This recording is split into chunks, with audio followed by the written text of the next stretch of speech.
Hi everyone, this is Craig the Options Linebacker. This is the weekend report for Sunday, July 25th. Alright, so what's with this question, when do two wrongs make a right? Well, what I'd like to show you in today's video is what we did with our August positions, in that both of our short-term price forecasts were wrong for our positions. However, we're already out of our August positions with 4 weeks left to trade, and we've secured 50% of the original potential profit, and we're in cash right now. So I'll show you how two wrongs can make a right.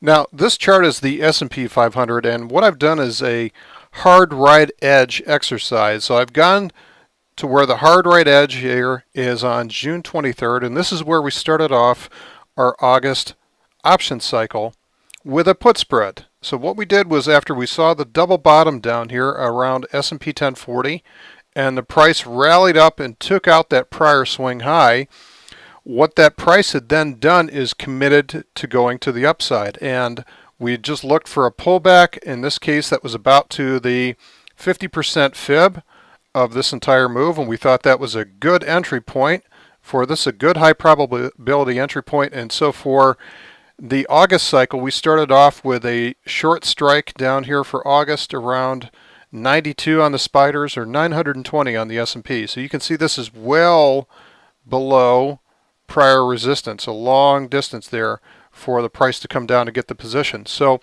we entered certainly with an edge, but with a short-term forecast of the price bouncing higher from here. Well, guess what? I was wrong. So if we advance the time here, we can see that that price did not hold and went, in fact, all the way down to the 61.8% retracement. So far, we're still good. We've got a lot of cushion down to this 92 position.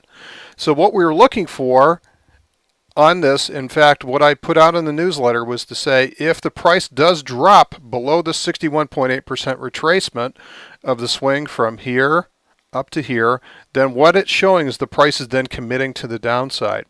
And if that happens, then we need to be slapping on a bear call spread as soon as possible.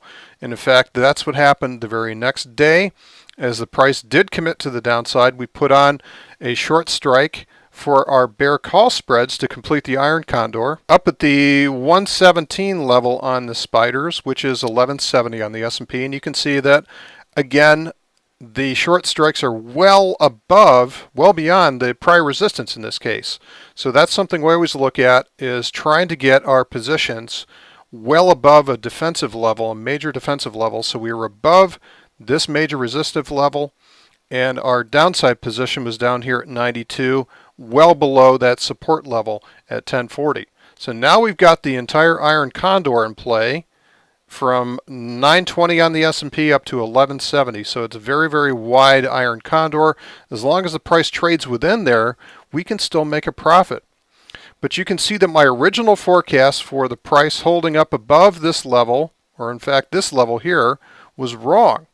So the price was coming after this trade was starting to give a little bit of heat. My second forecast was the price was going to, once it got below the 61.8, it was heading in the downward direction, and so that's why we put on the call spread. So let's see how things worked out from here. Well, my second forecast of the price heading lower was correct for about 4 days, and then really since that point the price has reversed violently. And what we did on this past Friday, as the price went above 1100 and in fact it got beyond this descending trend line, so it's now broken out of this whole descending channel to the downside, is that we closed both positions for August, not only the call spreads up here for a profit, but also the put spreads down here for an even bigger profit. So what we've got is a net of more than 50% of our original profits that were on the table, the original credits that we pulled in when we opened up these credit spreads. So I'm now in cash with the money that was at risk here. We don't have to worry about hedging the position. 50% of our available potential profit month after month after month is just fine with me. We just keep hitting these base hits month after month. But the point I really wanted to make by bringing this up is to say that my original forecast of being bullish at this level was wrong. You can see that it went straight down from here, and so I was wrong on that. And then my second forecast of being bearish once the price did break below there was only right for another 4 days, and then the price has rallied higher since then. So on both counts of my forecast, I was wrong, yet we're still able to score a profit. Now the swing traders are going crazy in this type of market. They can't get any kind of swing to sustain itself for any more than just a few days before it reverses violently. And we even see this type of action just over the last week and a half or so, just driving everybody nuts on both sides. Was this something new? No, we saw this back in late May, early June. We've seen this within the month of May. We saw this back here in April as well too, where the price is just chopping itself to pieces, driving the swing traders crazy. So we don't care. This type of price action is actually most predominant. About 80% of the time you're going to see chop, and then only about 20% of the time you see an actual trend. Okay, so just a quick word on the markets. The S&P itself on the monthly chart, you can see this 25-year monthly chart has gone from a higher high to a lower low to a lower high so far. So this could be in the beginnings of a primary downtrend. If we have a lower low and a lower high, then that's a primary monthly downtrend. Unfortunately, for this to truly roll over first, it needs to print a lower high. Now, what I want you to think about is what we've experienced over the last 3 months. It's been pretty bearish, hasn't it? But as you look at the chart, is that really all that bad, that little dip there, that little 38.2% retracement?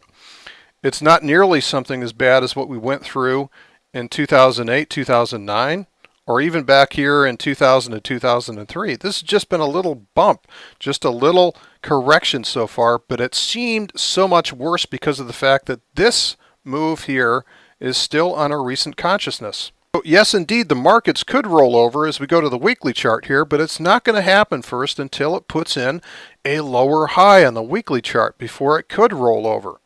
So after 5 waves to the upside, we now have seen an ABC corrective pattern down to 38.2. This is all very normal. This could be the beginning of wave 1 to the upside again. What we'll have to watch for is to whether or not this just becomes a stunted wave to the upside, rolls over maybe around 1150, and then that begins that lower high, which is printed on the monthly chart. So we'll watch for that. Otherwise, this wave 1 to the upside could be the beginning of another impulse series. Folks, you got to keep an open mind about the markets these days and not what you read in the news. What's in the news has already been priced into the market. Don't let the mainstream media affect how you view the market, because you will get run over. What we saw at the beginning of July down here was some of the most oppressive black market news and sentiment that I've seen in years. In fact, what I've heard was that it is even more bearish than at the very bottom of the bear market down here. And that's just not sustainable. Everybody in the world, especially the mainstream media, is bearish. What you have to be looking for is read between the lines. Make sure that you're not going to be on that side of the boat that's going to be swamped underwater as the boom swings over and everybody gets kicked off. So watch the charts and believe in what the charts are telling you. They will not lie. And that's it for today's video. I hope you guys are having a great summer and stay cool out there. See you next week.